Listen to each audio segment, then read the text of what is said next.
nagtatampo sa Diyos, sinusumpa ang Diyos, kinakalimutan ng Diyos, kasi akala nila si Lord, lahat ng sasabihin mo sa Kanya, hihingin mo sa Kanya, ibibigay niya. Hindi lahat po ng gugustuhin mo, ibibigay ng Diyos. Pero ang ibibigay sa iyo ng Diyos, yung gugustuhin mo, na alam din ng Diyos, ikabubuti mo.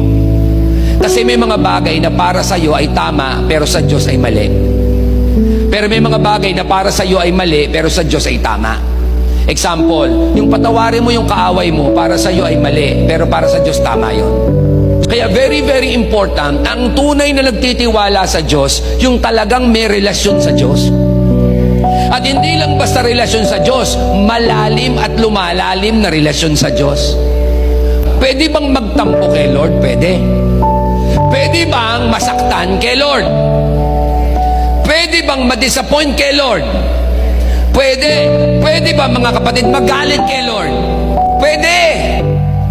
Si David nagalit kay Lord. Kay Lord, hindi siya surprised na magalit ka, magtampo ka, maghinanakit ka sa Kanya. Hindi siya surprised.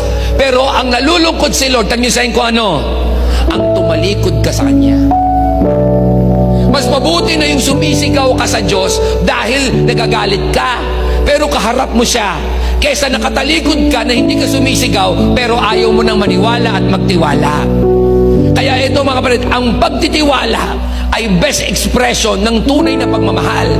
To understand that faith is the fuel for miracles. Kung gusto mo nang imala sa buhay mo ng mga milagro, kailangan mo ng faith.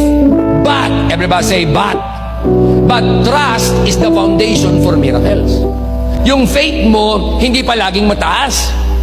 Pero kung may foundation ka, mga kapatid, ng pagtitiwala sa Diyos, wala kang mararamdaman, magpapasalamat ka pa rin. Wala kang nararamdaman, maniniwala ka pa rin.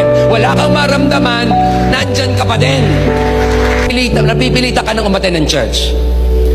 Pero ba't umaten ka pa rin? Kasi alam mo, nag-e-expect ka, may mangyayari pa din, may magagawa pa din, may pagbabago pa din.